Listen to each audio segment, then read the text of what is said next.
हर हर महादेव। श्री शिव महापुराण द्वितीय रुद्र संहिता का 13वां अध्याय स्नान और आसन पद्धति। 13वें अध्याय में ब्रह्मा जी बोले, हे ऋषियों, अब इसके आगे सर्व काम और सुखदायक शिव जी की उत्तम पूजा विधि को कहता हूँ, ध्यान देकर सुनो। ब्रह्म मुहूर्त में उठकर पार्वती सहित शिव जी का स्मरण करें और भक्ति पूर्वक हाथ जोड़कर उन्हें सिर झुकाएं और इस प्रकार प्रार्थना करें कि हे देवेश, हे हृदय में शयन करने वाले, अब आप उठिए उठिए, हे उमापति आप उठिए और ब्रह्मांड का मंगल कीजिए। धर्म में मेरी प्रवृत्ति और अधर्म से मेरी निवृत्ति कीजिए। हे महादेव, मैं तो आपका प्रेरक ही हूँ। ऐसे भक्ति के वाक्य कहकर गुरु के चरणों का स्मरण कर शौचादि क्रिया से निवृत्त हो मिट्टी और जल से देह को शुद्ध कर दातौन करें। सूर्य के निकलने से पहले दातौन करके जल से 16 बार कुल्ला करें तथा षष्ठी आदि यम की तिथि और नवमी को रविवार हो तो इन दिनों में दातौन ना करें। कब दातौन नहीं करना है? जब षष्ठी तिथि हो, यम की कोई तिथि हो या नवमी के दिन अगर रविवार हो जाए तो इन दिनों में दातौन नहीं करना चाहिए। नदी अथवा घर में यथा समय स्नान कर लें। देश काल के अनुसार स्नान करें।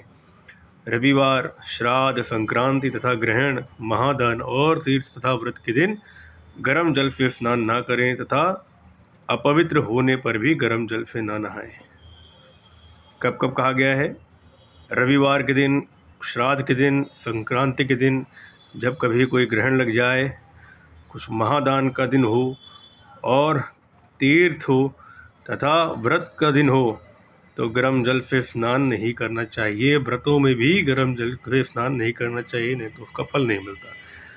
तथा अपवित्र होने पर भी गर्म जल से न नहाएं। अगर आप सोचते हैं कि आप अपवित्र हैं और स्नान कर लेंगे गर्म जल से तो शुद्ध हो जाएंगे, तो तब भी शुद्धता नहीं होगी गर्म जल से स्नान करने पर। कहने का अर्थ है कि गर्म जल से तो नहाना ही नहीं चाहिए। क्रम से वारों को देखकर ही तेल लगाएं, फिर पूर्व दिशा की ओर मुख करके स्नान करें और ऋषियों तथा पितरों की प्रसन्नता के लिए तर्पण करें। धुला हुआ वस्त्र धारण करें, फिर मृग चर्मादि पर बैठकर आसन लगा त्रिपुंड लगाएं। भस्म के अभाव में जल से ही त्रिपुंड लगा लेना चाहिए। अगर त्रिपुंड लगाने के लिए भस्म नहीं है और भस्म का भाव है तो जल से ही त्रिपुंड लगा लेना चाहिए। त्रिपुंड धारण कर रुद्राक्ष धारण करें, फिर अपने सब कर्मों की सिद्धि के लिए शिव जी से आराधना करें। फिर मंत्र पूर्वक 3 बार आचमन करें, अथवा चाहे 3 बार आचमन करें या गंगा बिंदु ऐसा कहता हुआ एक ही बार आचमन करें। मंत्र पूर्वक आचमन करने का नियम है कि 3 बार आचमन करना होता है, जैसे ओम केशवाय नमः, ओम माधवाय नमः और ओम नारायणाय नमः। इस तरह 3 बार ये मंत्र बोल करके आचमन किया जाता है। अगर नहीं करना है तो एक और है, गंगा बिंदु ऐसा कहता हुआ एक ही बार आचमन कर ले। फिर गुरु से सीखे हुए विधान से यथाशक्ति सब पूजन सामग्रियों को शिव जी के समीप स्थापित करें और धीरतापूर्वक जल, गंध, अक्षत से युक्त एक अर्घ्य पात्र लेकर उपचार की पूर्ति के लिए दक्षिण भाग में स्थापित कर गुरु को स्मरण कर भेंट की एक मुद्रा दिखाकर सिंदूर आदि पदार्थों से विघ्न नाशक शिव जी की पूजा करें। फिर द्वार पर स्थिर महोदर नामक द्वारपाल की पूजा करें। पश्चात सती पार्वती जी की पूजा करें और उन चंदन, कुमकुम और अनेक प्रकार के धूप दीपों से उनकी और नाना प्रकार के नैवेद्य से शिव जी की पूजा करें।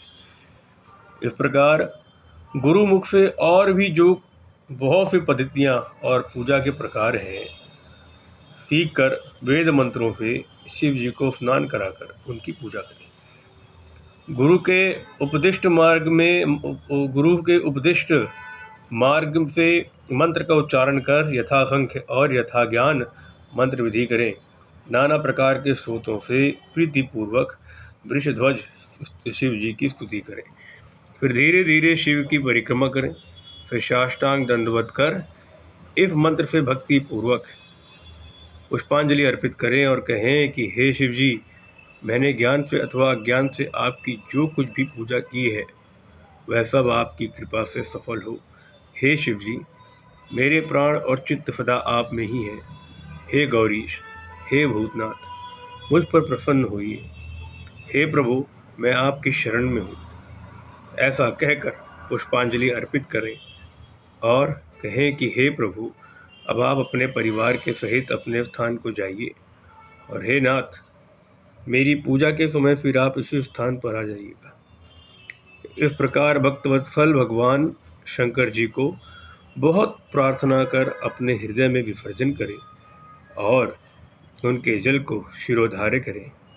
हे मुनियों, इस प्रकार शिव जी की पूजा की एक और विधि तुमसे कही। अब आगे और क्या सुनने की इच्छा है वह भी कहिए। थी श्री शिव महापुराण द्वितीय रुद्र संहिता का 13वां अध्याय समाप्त।